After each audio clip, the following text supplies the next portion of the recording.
Imagine this with me, my dear viewer. Let your mind wander for a moment. Imagine waking up one morning to find that the entire city you live in has turned into zombies. Not a single normal soul left. Would you survive and fight the monsters? Or would you stay locked in your room, defeated and broken? That's exactly what we're about to discover in today's story. Are you ready for greatness, you beasts?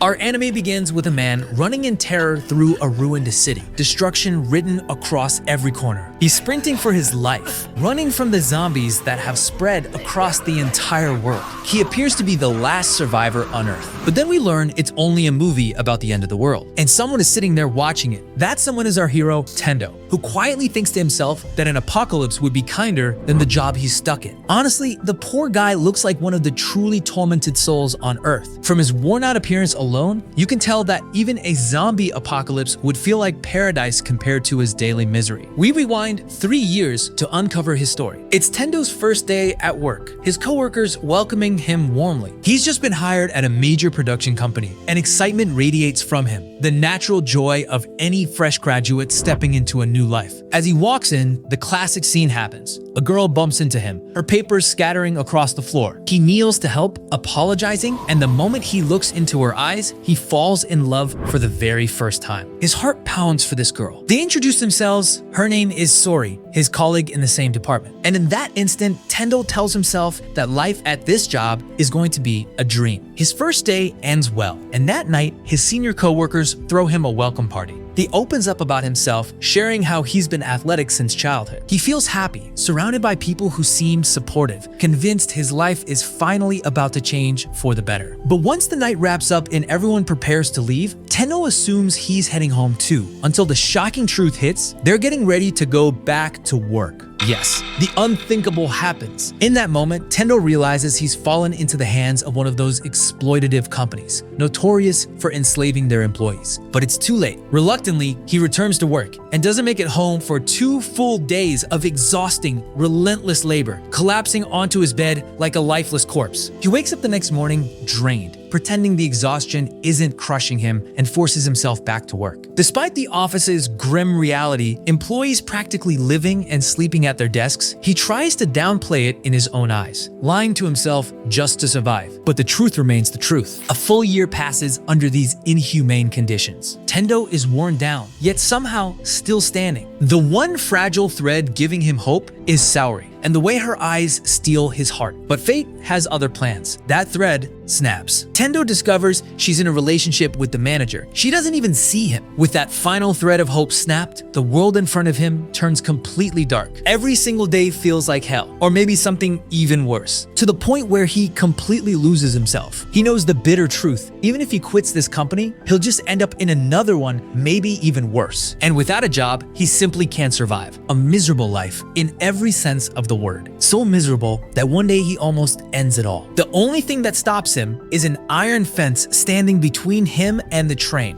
2 more years pass. Nothing changes. He sees the world in one dull, faded color. No brightness, no meaning. A life without life, a body without a soul. But then, one day, everything changes, 180 degrees. As usual, Tendo heads out to work. On the way, he finds a note reminding him to pay the rent, so he decides to visit the landlord and settle it. He knocks on the door, no answer. Then he hears a strange sound. He opens the door and instantly regrets it. A horrifying sight appears, enough to make your skin crawl. The landlord is eating his own life, already turned into a zombie. Tendo freezes in shock, but the zombie starts moving toward him, so he runs for his life. The real nightmare begins outside. Zombies are everywhere, chasing him relentlessly. He runs in pure terror until he reaches the rooftop of the building. And there, the truth becomes clear. The world is ending. Chaos everywhere. A moment terrifying enough to make anyone lose all hope. But then, something clicks inside Tendo's mind. There is no more work.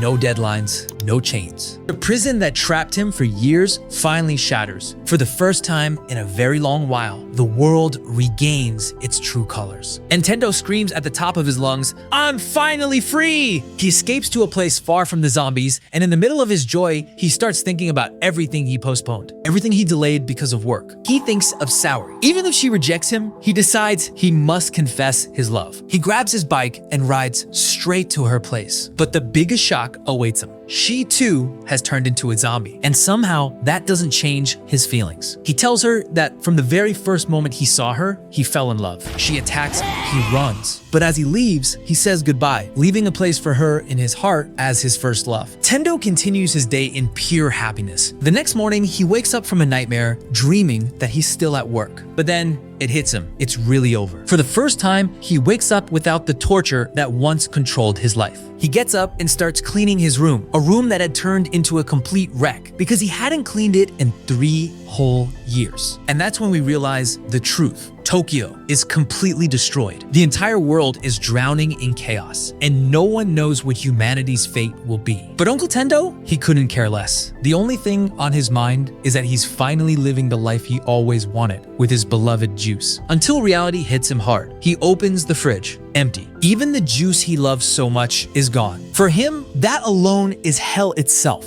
So he makes a decision. He's going out to get what he wants, even though there's a risk he could turn into a zombie. But that doesn't stop him. He does exactly what he feels like doing. On the other side, we see a couple in their apartment. They haven't turned into zombies yet, but they're losing hope, waiting for anyone to save them. They've already accepted it. This is the end. Suddenly, they see Tendo. The crazy guy climbs down a water pipe like a thief, cheerfully saying, "Hey, how's it going?" When they realize he's human, still alive, they invite him in and offer to help. But Tendo refuses. He tells them he came down this way because the staircase is full of zombies and he's heading to the grocery store to buy his juice. Then he casually asks them, "By the way, you guys need anything from there?" It's pure madness, my friend. After that, he grabs his bicycle and rides straight through crowds of zombies, filling the streets. His only goal, get the juice. And somehow, he makes it to the store. He walks in, bursting with energy and excitement. But we notice something strange. A mysterious camera is filming him as he enters. The moment he steps inside, he sees something that completely shocks him. A beautiful girl also inside the store. She's managed to survive without turning all this time. Tendo's face instantly turns every color imaginable. He tries to act normal so she doesn't think he's some kind of weirdo. He approaches her to talk, but she completely ignores him and walks away. Tendo follows her, trying to ask for her phone number, hoping they could become a team working together in a crisis like this. But she shuts him down. She tells him she doesn't need a reckless person like him, someone who doesn't think about the dangers he could be walking straight into. In that very moment, zombies begin flooding into the store, and both of them are suddenly in danger. Of course, Tendo is a man of honor. He won't allow the girl to get hurt, so he steps in front of her, putting himself between her and the danger. The girl is shocked by his action, but suddenly, she grabs him by the shirt and yanks him backward. And then, out of nowhere, a car smashes through the wall, plowing straight into the zombies. By a miracle, Tendo and the girl survive. It's clear now, this girl is not ordinary. She managed to hear the car from outside, calculate the exact timing, and predict the precise moment it would crash in. After that, she simply gets up and walks away. Tendo stands there completely amazed. It's obvious he's already starting to like her, but his mood quickly drops when he sees that his bicycle is destroyed. With no other choice, he takes one of the motorcycles parked in the street and rides off. Later, he heads back to check on the couple he met earlier that morning. But sadly, he sees what he was hoping he wouldn't. Their apartment is wrecked, blood everywhere. Most likely, the zombies attacked them and they lost their lives. A moment of sorrow beyond words. But my friend, this is simply the way life works. And that's exactly what Tendo believes. Yes, we might live for 60 years, or we could die today. Either way, a human being never truly has enough time to achieve all their dreams. So, use every remaining minute of your life to do what you truly want, of course, in a lawful way. After that, our hero grabs a notebook and starts writing down everything he wants to do. He titles it 100 Things to Do Before I Turn Into a Zombie. A sentence that perfectly represents Tendo's character, someone who has